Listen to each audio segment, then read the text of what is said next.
We want to go back to our weather here, though, and while, of course, we're not going to have to deal with anything like that, we're still getting a big punch of weather in a different way. Oh, we definitely are. Both sides of the country definitely feeling the impacts. Just a little bit different for us here with an atmospheric river, but I do want to talk about that tornado watch that's still in effect for parts of the Carolinas and out towards Georgia and Mississippi, along with the panhandle of Florida and Alabama, as this line of storms continues to track its way off to the east. But a marginal risk shows improvements as far as the severe weather threat goes for tonight and the start of the day tomorrow, as we deal with our own active weather. A weather alert in place for Thursday and Friday for soaking atmospheric river rains, the flooding threat, landslide concerns, all elevated over the next 24 to 48 hours as our temperature hovers right around 52 degrees right now. Winds out of the south-southwest at about 17 miles per hour. Temperatures really have not been moving anywhere from earlier today, holding tight to the low 50s at this point in time as gusty winds still keep Portland close to 30 to 35 miles per hour. Just the same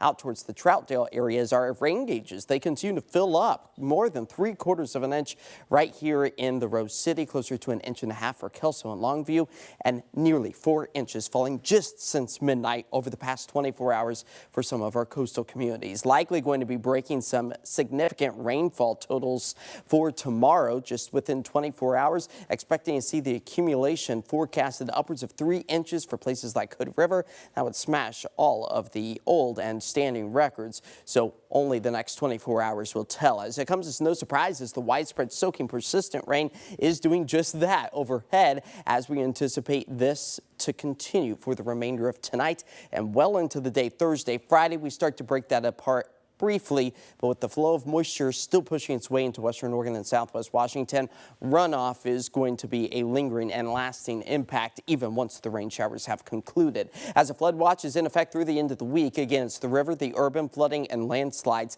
that are a growing concern as soggy conditions take us through the rest of the night. Those temperatures not moving much as our winds are expected to taper back single digits by about sunrise, and then we do see them gust close to about 15 miles per hour as we prepare for the high wind warnings out east to conclude by about 11 o'clock on Thursday. 65-mile-per-hour winds still a possibility. That mixes with snow up in elevation for the Cascades of Washington.